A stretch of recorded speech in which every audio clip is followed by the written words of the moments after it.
basically whatever we want with it. Wow. I think we should be ready. All right. Yeah. Hi, my name is Beth Hiley here for BoardGameGeek at Essen 2011, and I've just had the chance, which maybe I'll indulge everyone and wear this again at the end of the segment, but we're very excited to introduce Iron Sky, the board game, which hopefully you can tell us a little bit more about how this is a much bigger project than just a board game. I'm going to let you guys introduce yourselves though. Well, maybe I introduce myself first. My name is Pekka Ollula, and I'm working as the head of social media in Blindspot Pictures. And Iron Sky is a feature film. It's a Finnish, German, Australian co-production, and we've been producing it now since 2006. It's the most expensive Finnish film ever made, with a budget of 7.5 million euros.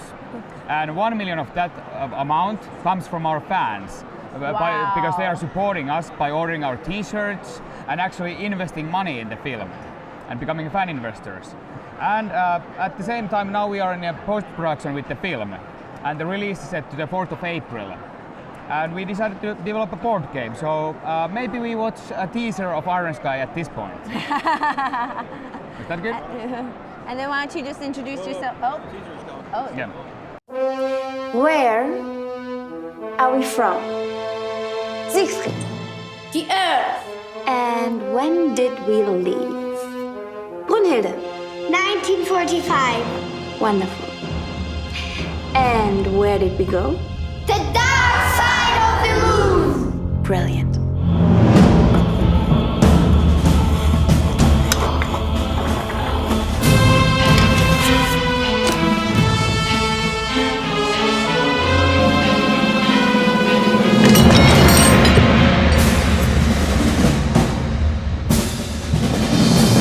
Und dann beginnen wir mit dem Blitzkrieg und fegen alle diese Untermenschen von der Erdkarte. We come in peace!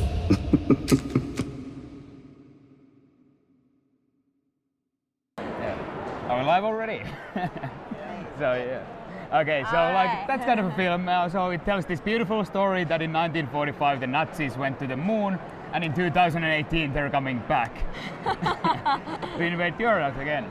And here we have Juha. Juha, could you introduce yourself? Okay, I'm Juha Salmijärvi from Revision Games. I'm the head designer of the game, and we've been doing the developing for the game roughly a year now.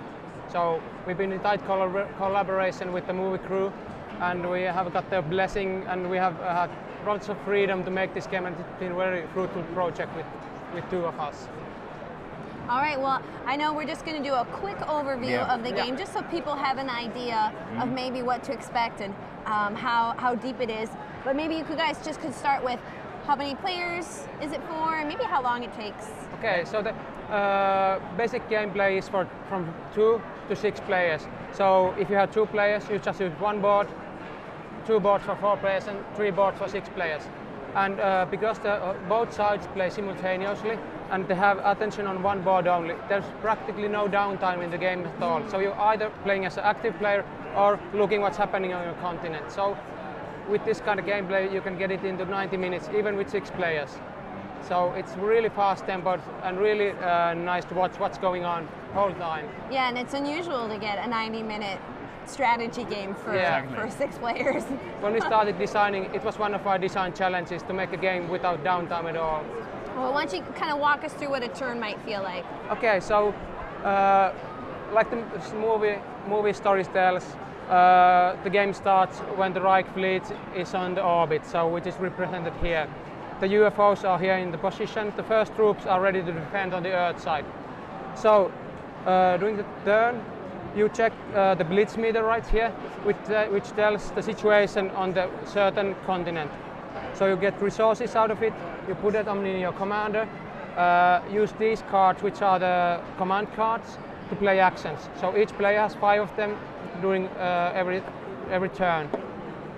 For example, you can recruit, make mobilization, raid, bombardment, terror. So there's lots of options. For example, you add troops with recruit, move them later on with mobilization, and every time you end up in a location with enemy, you start combat. So Canada is now in war. Canada is now in war. So when the combat starts, the defender picks one of those 2 cards available to him. So the combat deck has the deck and reserved card. Each of the cards has a role for attacker, a role for defender. Then there's tactics like neutral, red for aggressive, and green for defensive. So you can defend aggressively to kill your opponents before they do any hit. So you have to decide every time what you want to do. So basically, in this situation, Earth player might be defending with a neutral tactic card. He points with the green shield at the opponent. And the Reich player chooses this card, points with the red arrow as an attacker. They flip him over and start comparing. So you basically go 1 square at a time. Each time you get a hit through, and unit dies. It goes back there, and the Nazis took control of the area. To represent this, you have this occupation marker which moves forward. So every time a Nazis take area, this moves forward, and the further they get, the more resources they will get. So you try to get the upper hand the whole time, while your opponent gets less and less resources, kind of driven into a corner. And because this has same gameplay, so the whole team plays at the same time, you should look how your teammate's board is going on, so you can decide if you need to help him. Because even giving even 1 money to another player can make the difference. Can you save the planet or not? So are you mostly engaged in a war with the person on the opposite team? So we're fighting for this continent board here. Absolutely. But you can help out your teammates. You should pay a lot of attention what's happening on the different parts of the board. Because if you don't help out, you can be quite sure that the Nazis are going to just run over you. Yeah, because the whole side wins or loses. It's possible that 1 overrun continent is enough to make the win for the Reich side. So now players should really make team play during the game. Are you able to play this with an odd number of players? In that case, you must have 1 player playing at 2 boards. It isn't really good. It's best with the even number. Yeah. Well, now I'm really excited to see the film too. Excellent. And like, well, the film focuses more on the space battle, and with the board game we focus more on the battle that's going on the land. And that's the whole idea with our merchandise products, that we are not just copying the film idea, we are expanding the whole universe of Iron Sky. And we already have a prequel comic book available already. It's written by Mikko Rautalahti, the creator of the Alan Wake Xbox game, and illustrated by Jerry Kissel and his team. And it's a very good one. It's available online. You can read it for free or pay if you like. Love to hear that. And address is ironsky.net, like I already said. So you really got a whole package here. Yeah, we call this already a European Star Wars. So we like to achieve that one. All right, well, because I said people that I would while recording. Yeah. Oh, no glasses. That's a genuine Moon Nazi mask. Moon Nazi, all right. Host is going Moon Nazi, so if everyone can hear me, play Iron Sky. And go thumb up in BoardGameGeek. And pre-order the game already from our online store. Well, thank you so much. Thank you very much. Thank you, Miss Moon Nazi. Miss Moon Nazi. Is anybody a Doctor Who fan? Of course we are. Are you my mommy? Couldn't resist. Yeah. And like we said about Iron Sky, it's like a Dr. Strangelove meets Independence Day.